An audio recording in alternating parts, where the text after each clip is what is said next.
ನಮಸ್ಕಾರ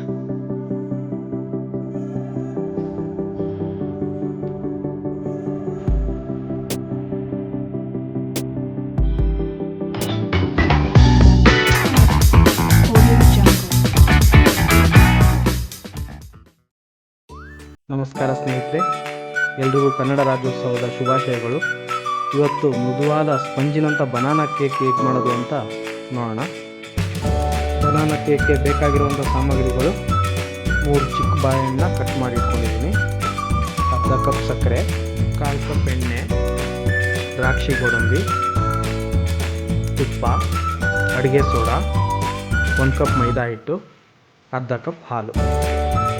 ಈಗ ಬಾಳೆಹಣ್ಣು ಮತ್ತು ಸಕ್ಕರೆನ ಮಿಕ್ಸಿ ಮಾಡೋಣ. ಸ್ನೇಹಿತರೆ, ನಮ್ಮ ಚಾನಲ್ಗೆ ಯಾರ್ಯಾರು ಇನ್ನೂ ಸಬ್ಸ್ಕ್ರೈಬ್ ಆಗಿಲ್ಲ ದಯವಿಟ್ಟು ಸಬ್ಸ್ಕ್ರೈಬ್ ಮಾಡ್ಕೊಳ್ಳಿ. ಇನ್ನೂ ಒಳ್ಳೊಳ್ಳೆ ರೆಸಿಪಿಗಳನ್ನ ನಿಮಗಾಗಿ ತೋರಿಸ್ತಾ ಇರ್ತೀವಿ.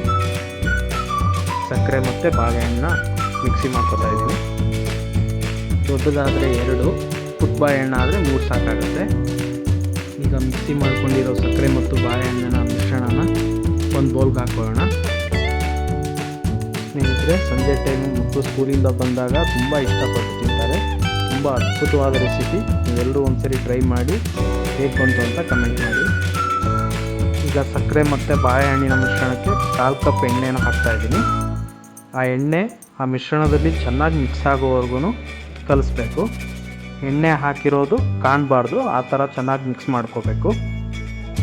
ನೋಡಿ, ಈಗ ಎಣ್ಣೆ ಒಂಚೂರು ಕಾಣ್ತಾ ಇಲ್ಲ, ಆ ಥರ ಚೆನ್ನಾಗಿ ಮಿಕ್ಸ್ ಆಗಿದೆ ನೋಡಿ. ಈ ಥರ ಚೆನ್ನಾಗಿ ಮಿಕ್ಸ್ ಮಾಡ್ಕೋಬೇಕು. ಈಗ 1 ಕಪ್ ಮೈದಾ ಹಿಟ್ಟನ್ನು ಜಡಿ ಇಟ್ಕೊಳ್ಳೋಣ.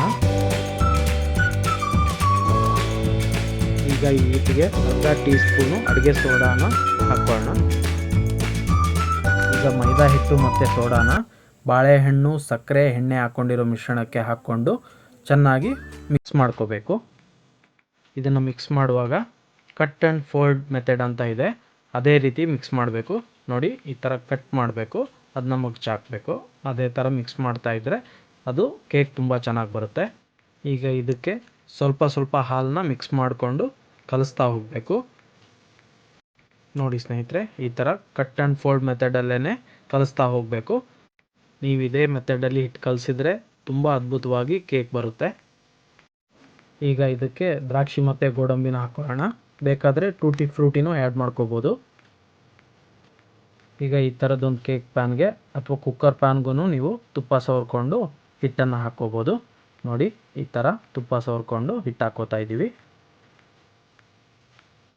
ಈಗ ಹಿಟ್ಟು ಹಾಕ್ಕೊಂಡಿರೋ ಈ ಪ್ಯಾನನ್ನು 1-2 ಸರ್ತಿ ಈ ಥರ ನೆಲಕ್ಕೆ ಬಡಿಬೇಕು. ಆವಾಗ ಹಿಟ್ಟು ಸೆಟ್ರೇಟ್ ಆಗುತ್ತೆ.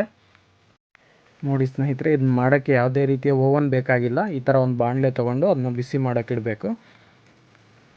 ಅದ್ರ ಮೇಲೆ ಕುಕ್ಕರ್ ಬೇಸನ್ನು ಇಟ್ಟು ಕೇಕ್ ಪ್ಯಾನ್ ಇಟ್ಬಿಟ್ಟು 40-45 ನಿಮಿಷ ಮಧ್ಯಮ ಉರಿಯಲ್ಲಿ ಚೆನ್ನಾಗಿ ಬೇಯಿಸಿದರೆ ಮೃದುವಾದ ಕೇಕ್ ರೆಡಿ ಆಗುತ್ತೆ ಸ್ನೇಹಿತರೆ.